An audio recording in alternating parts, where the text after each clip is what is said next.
हाय दोस्तों, study with Sunil sir from लक्ष्य channel में आपका स्वागत है। आज हम लोग अध्ययन करेंगे संख्याओं का एलसीएम यानी कि लघुत्तम समापवर्तक ज्ञात करना। इसके पहले वाले वीडियोज में आपको बताया गया है कि कैसे संख्याओं का हम एचसीएफ यानी कि महत्तम समापवर्तक ज्ञात करते हैं। ठीक है दोस्तों, उसमें कई विधियां आपकी थी, जिसमें यूक्लिड विभाजन एल्गोरिथ्म विधि थी, फिर अभाज्य गुणनखंड विधि थी। इस विधि से हमने संख्याओं का मौसा ज्ञात किया है। अब बात आती है संख्याओं की लौसा। तो संख्याओं का लौसा यानी कि एलसीएम निकालने के लिए भी कई विधियां होती हैं, जिसमें आपके यहाँ पर अभाज्य गुणनखंड विधि आपकी आती है। ठीक है ना, तो उस विधि से हम इन संख्याओं का लौसा निकाल सकते हैं। भाग विधि भी होती है। ठीक है, तो आते हैं दोस्तों, क्वेश्चन इधर दिए हुए हैं, इन क्वेश्चनों को हम सॉल्व करेंगे और इससे सीखेंगे कि कैसे हम विभिन्न संख्याओं का लौसा निकाल सकते हैं। चलिए दोस्तों, वीडियो शुरू करते हैं। वीडियो अगर पसंद आए तो इसे लाइक करें और अपने दोस्तों के बीच शेयर अवश्य करें। अगर आप इस चैनल पर नए हैं तो सब्सक्राइब बटन अवश्य दबाएं, साथ ही साथ बेल आइकन बटन जरूर दबाएं, जिससे आपको नए नए वीडियो समय समय पर मिलते रहें। चलिए दोस्तों, तो ये पहला क्वेश्चन है 26 यानी कि 26 और 91 का आपको क्या निकालना है, एलसीएम। तो देखिए दोस्तों, यहां हम अभाज्य गुणनखंड विधि का प्रयोग करेंगे। तो अभाज्य गुणनखंड विधि में क्या होता है कि हम 26 का फैक्टर करते हैं अभाज्य गुणनखंड और 91 का अभाज्य गुणनखंड करते हैं। देखिए दोस्तों, यानी कि ये 26 किस संख्या से कट सकता है, आपको बताया हमने, ये 2 से डिवाइड होगा। तो 2 से काटेंगे 2 से, तो 2 करने 2 तिहाई 6। फिर ये जो होगा 13 से ही कटेगा, 13 एक कम 13। इसकी बात करें तो ये 2 से नहीं कटेगा, 3 से भी नहीं कटेगा, ये डायरेक्ट 7 से कटेगा दोस्तों। तो 7 से 7 से काटेंगे, 7 एक करने 7, कितना बचा 2 बचा, 21 हुआ, 7 त्रिकी 21। फिर ये 13 से ही कटा, 1 आ गया। ठीक है दोस्तों, तो यहाँ 26 का जो गुणनखंड आया 2 गुणे 13 आया और 91 का अभाज्य गुणनखंड जो आया वो 7 गुणे 13 आया। तो अब बात करते हैं हम दोस्तों लौसा। अगर हमें यहाँ मौसा निकालना होता तो मौसा में क्या करते हैं हम दोनों में जो सेम मिलता है वही मौसा होता है। यही हमने सीखा है वहां पे। ठीक है ना, तो अगर मौसा इन संख्याओं को करता तो इसका आंसर क्या होता, 13 हो जाता दोस्तों। लेकिन बात यहाँ क्या कर रहा है, लौसा निकालने का। तो जो लौसा का मतलब क्या होता है कि जो दोनों में सेम मिले उसमें से कोई एक, यानी कि 13 दोनों में मिल रहा है तो इसमें से कोई एक, और जो नहीं मिल रहा है उसको भी लिखना। तो देखिए, 2 दोनों में नहीं मिल रहा तब भी लिखना है आपको, 7 नहीं मिल रहा है तब भी लिखना है आपको। अब इसका गुणा करेंगे तो गुणा कितना होगा, तो 13 दूना 26 और 7 का गुणा यहाँ पढ़ा पड़े तो 7 छके 42 और 7 दूना 14 4 18, यानी कि इसका एलसीएम जो आ गया दोस्तों 182 आया। है ना आसान विधि। तो ये अभाज्य गुणनखंड विधि द्वारा लौसा निकालते हैं हम लोग। पहले आप क्या करेंगे, गुणनखंड करेंगे। गुणनखंड में आपने दोनों संख्याओं का किया, जो संख्या आपको दोनों में कॉमन मिली, उभयनिष्ठ मिली यानी कि सेम मिली, उसको पहले लिखा। फिर जो नहीं मिला उसको भी लिखते हैं और सबका मल्टीप्लाई करेंगे तो आपका जो आंसर है वो आंसर आपका आ जाएगा दोस्तों। आगे बढ़ते हैं इसी तरह। अब आते हैं हम दूसरे क्वेश्चन की तरफ। तो दूसरा क्वेश्चन क्या है, 12 है, 15 है और 21 है। इसका हम करेंगे तो इसको हम भाग विधि से सॉल्व करते हैं दोस्तों। भाग विधि क्या है, तो देखिए दोस्तों 12, 15 और 21 ये तीनों को हम एक ही में लिख लेते हैं और इसको डिवाइड करते हैं और देखते हैं कि इसमें कौन सी संख्या, कोई भी संख्या छोटी से छोटी संख्या से डिवाइड करना शुरू करते हैं। तो ये सोचना होता है कि क्या इसमें कोई संख्या है जो 2 से कटेगी। तो जी हाँ दोस्तों, ये संख्या 2 से कटेगी। ये नहीं कटेगी तो वैसे ही हम कॉपी कर लेंगे, जो कट रहा है उसको काटते हैं। तो 2 से काटेंगे इसको तो क्या आएगा दोस्तों, 2 छक्के 12, 6 मरतबा ये कट गया। लेकिन देखिए दोस्तों, ये नहीं कटा तो इसको वैसे ही उतार देंगे हम लोग। ठीक है ना, फिर उसके बाद फिर देखते हैं क्या 2 से अभी भी कोई कटने वाला है। तो हाँ दोस्तों है ये, तो 2 तिहाई 6, इसको फिर वैसे ही उतार देंगे।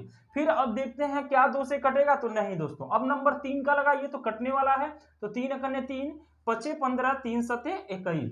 अब देखिए 3 से कोई कटने वाली संख्या है नहीं, तो फिर 4 से भी तो नहीं, अब 5 से। तो देखिए ये 1 आ गया तो 1 ही लिखेंगे।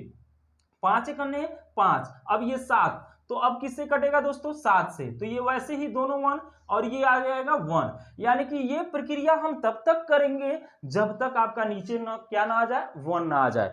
फिर से समझिए दोस्तों, हमने क्या बताया कि जिस संख्या का हमें एलसीएम, अब चाहे वो 2 संख्या हो चाहे वो 3 संख्या हो, उससे कोई मतलब नहीं है, चाहे वो 4 संख्या हो, आपको भाग विधि से हल करना है तो ऐसे ही आप करेंगे और भाग देंगे, छोटी संख्या से शुरुआत करेंगे और कब तक काटते रहेंगे आप, जब तक आपका 1 ना आ जाए। तो 2 से आपने 12 को काटा तो 6, बाकी संख्याएं नहीं कटी तो वैसे ही आपने उतार दिया।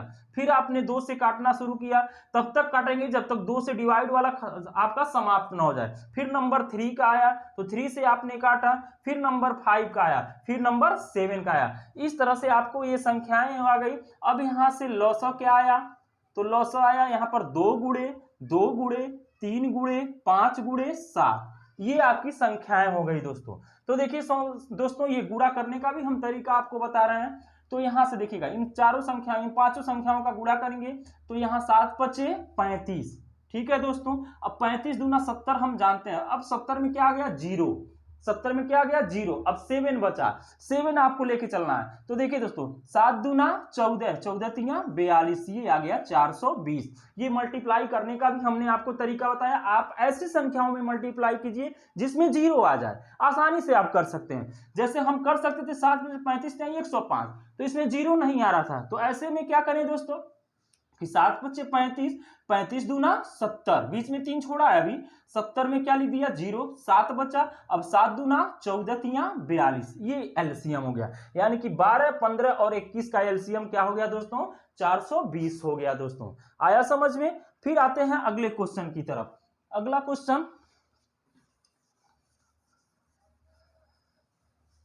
क्वेश्चन है 306 और 657 का एलसीएम आपको निकालना है, ठीक है दोस्तों। तो 306 और 657 वही प्रक्रिया हम अपनाएंगे, भाग विधि का ही, ठीक है ना। तो बोलिए दोस्तों 2 से कोई कटेगा तो कटने वाला है, तो 2 एकन्ने 2, यहां काटने का भी तरीका सीखेंगे। 2 एकन्ने 2, तो यहां से 2 हटा 1 बचा 10 हो गया, 2 पच्चे 10 अद्वितीय 6 दोस्तों, ठीक है। ये 2 से नहीं कटेगा, इसको वैसे ही उतार लीजिए। फिर अब देखिए सोचिए 3 से अब कटेगा क्या, तो 3 से कटेगा 3 पच्चे 15 और 3 एकन्ने 3, इसको काटिए तो 3 दूना 6 और 3 एकन्ने 3, 2 बचा यहाँ 27 हुआ, 3 नवा 27, ठीक है दोस्तों। फिर चेक करते हैं क्या 3 से कटेगा, तो 3 से कटेगा दोस्तों 3 एकन्ने 3, यहां से 3 हटा सिर्फ 2 बचा, 2 और 1 21 हो गया, 3 सत्ते 21, और यहां बात करें तो दोनों अंक एक ही, 3 सत्ते 21, 3 त्रिका 9 हो गया दोस्तों। अब देखिए दोस्तों क्या ये संख्या किससे कटेगी, तो ये बात करें तो ये 17 से ही कटेगी संख्या, 17 करने 17, ये 73 आपका नहीं कटेगा दोस्तों। अब यहां से 73 किससे कट सकता है दोस्तों, तो 73 काटने के लिए आपने 3 के बाद 17 उठाया है, 17 के बाद अभी 73 जो है अभाज्य संख्या है, तो 73 से ही कटेगी ये दोस्तों। समझ में आया। अब इन संख्याओं का गुणा करें तो लौसा होगा 2 गुणे 3 गुणे 3 गुणे 17 गुणे 73। अब जो भी आपका संख्या यहां पर मल्टीप्लाई करने आ रहा है दोस्तों, वही आपका क्या हो जाएगा आंसर। तो इसको हम आपको दे रहे हैं, इसको आप मल्टीप्लाई करेंगे, फिर आप यहां पर लौसा निकाल सकते हैं आसानी से, ठीक है दोस्तों। आपका ये होमवर्क एक तरह से रहेगा और आप मल्टीप्लाई करना भी सीखेंगे, ठीक है। चलिए दोस्तों अब आते हैं नेक्स्ट चौथे नंबर क्वेश्चन की तरफ। चौथा नंबर क्वेश्चन बढ़िया क्वेश्चन है, विभिन्न कंपटीशनों में ये क्वेश्चन आपका पूछा जाता है दोस्तों। तो 4 नंबर क्वेश्चन क्या है कि कह रहा है यदि 12 और 42 का लौसा ये हो, 12 42 का लौसा क्या दिया है, 12 42 का जो लौसा दिया है आपका दोस्तों 10m + 4 है, तो यम का मान निकालना है। तो देखिए दोस्तों ये संख्या है तो इसका जो लौसा है वो अचर पदों में तो हो नहीं सकता है, एक मानक रूप दे दिया है, एक चीज मान लिया है कि 10m + 4 के रूप में हो। तो देखिए हम इसका ओरिजिनलिटी जो लौसा है वो निकालेंगे। तो 12 और 42 का लौसा निकालने के लिए हम वही भाग विधि अपना लेते हैं। चलिए दोस्तों 2 से कटेगा क्या, कटेगा 2 6 के 12, 2 दूना 4, 2 एक 2, फिर 2 से कट सकता है तो 2 तिहाई 6, ये नहीं कटेगा तो उसको ऐसे ही उतार लेंगे। फिर अब 2 से नहीं कटेगा दोस्तों, 3 से 3 एक 3, 3 7 21, फिर देखिए दोस्तों 7 से ही कटेगा तो ये 1 आ गया। अब इसका लौसा क्या आया, ओरिजिनलिटी जो लौसा था 2 गुणे 2 गुणे 3 गुणे 7, तो इसको हम हल करें तो 7 त्रिकी 21, दूना 42, दूना 84 ये आया, ठीक है दोस्तों। एक बार और कॉपी चेक कर लेते हैं, 2 दूना 4 12 7 84, ये एलसीएम आ गया। तो देखिए दोस्तों ये हमारी संख्याओं का लौसा है जिसको हमने ज्ञात किया और ऑलरेडी इसका एक लौसा बना के रखा है, तो ये भी इसी संख्या का लौसा है। और ये संख्या का लसा ये भी है, तो दोनों लसा तो बराबर होने चाहिए, रूल्स के हिसाब से होने चाहिए ना। तो दोनों लसा को बराबर करते हैं, तो लिखेंगे सो कि 10m प्लस 4 इजक्वल टू 84। अब यहां से 4 जाएगा उधर, तो 10m इजक्वल टू 84, और ये जाएगा प्लस तो क्या बन जाता है माइनस। अब यहां से आपने घटाया तो क्या आया 80। अब यम देखिए दोस्तों, ये 0 से 0 कट गया और एक बचा, एक से कोई मतलब नहीं, तो एक से ये, तो यम का मान क्या आ गया दोस्तों 8 आ गया, यम का मान क्या आ गया 8। तो ये आपका क्या हो गया आंसर हो गया दोस्तों। तो ये क्वेश्चन कॉम्पिटिटिव क्वेश्चन होते हैं, कंपटीशन में ज्यादा पूछ जाते हैं, 10 की परीक्षा में, ये बोर्ड एग्जाम में भी आते हैं। देखिए दोस्तों, इसको लॉसा ज्ञात करने की ये विधियां थी, तो ये वीडियो के पार्ट 2 में आपको बताया गया कि कैसे हम संख्याओं का लॉसा निकालते हैं। इसके पहले आपको मौसा निकालने का तरीका बताया गया। अब लॉसा और मौसा को संयुक्त करके ही एक और वीडियो बनाया जाएगा जिसमें आपको कुछ फार्मूले का यूज किया जाएगा। ठीक है दोस्तों, तो आज के लिए इतना ही। वीडियो पसंद आए तो अपने दोस्तों के बीच शेयर अवश्य करें।